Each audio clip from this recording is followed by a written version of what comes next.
Discussion posts are a great way for instructors to assess class participation in an online course.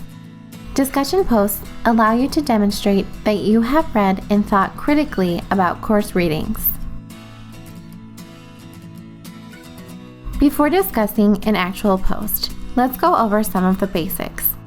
Consider using a word processing program like Microsoft Word to create your discussion post.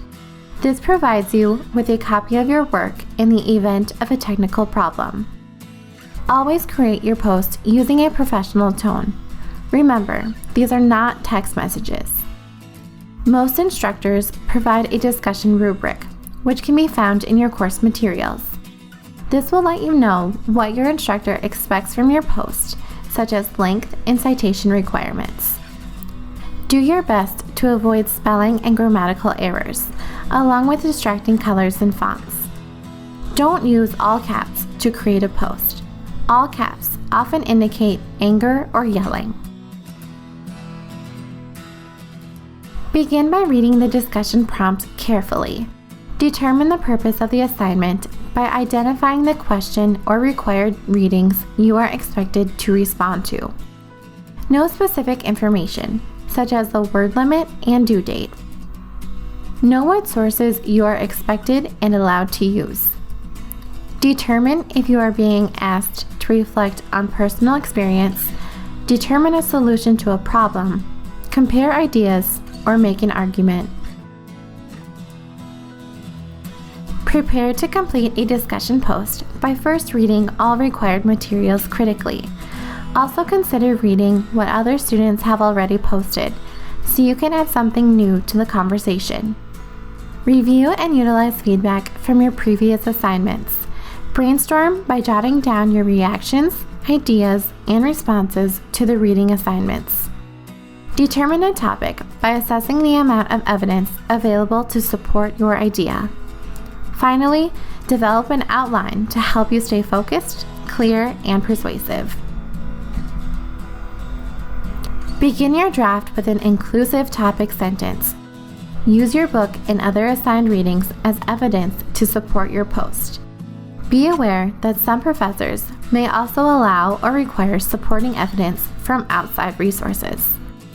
Make sure each piece of evidence keeps your post focused, relevant, clear, and scholarly in tone. Be sure to provide proper citations for each resource you use. Review your draft by making sure the main idea is clear and relevant. Be sure that your post demonstrates critical thinking skills. Rather than repeating what other students have already said, make sure your post presents new or unique ideas that add to the overall discussion. Make sure you use the appropriate amount and type of supporting materials.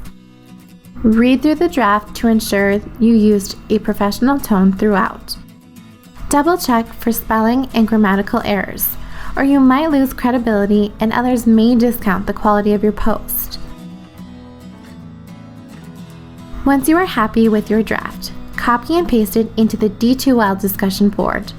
Check that everything is formatted correctly. You may want to save the original copy in your coursework files for future reference. Now, just wait for your classmates to respond. When responding to a post, use the same basic formatting rules and professional tone. Instructors don't want you to simply agree with a post. They want you to keep the conversation flowing. Therefore, try expanding on what a classmate said by adding your own personal experience or knowledge. If you disagree with a classmate, aim to acknowledge your disagreement in a mature and respectful way without belittling the writer. When disagreeing with another student, be sure to provide support and evidence to back up your argument. Address fellow students by name. Don't forget, this is not simply an assignment. It is also a conversation between you and other students. There are several things you can do to make your post stand out to your classmates and instructor.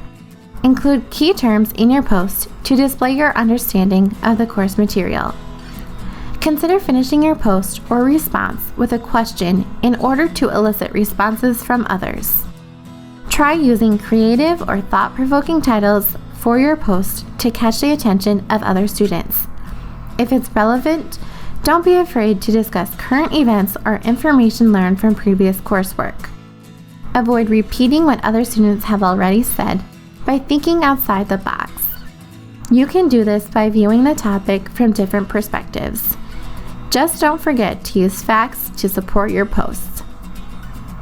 Clearly explain what you have learned when discussing personal experiences. If you are receiving lower grades than expected, don't be afraid to ask your instructor for more detailed feedback. Other helpful resources for creating successful discussion posts and responses, such as the APA and MLA citation guidelines, can be found linked beneath this video. Please visit our website for more information about SD State Online and to view more student success videos.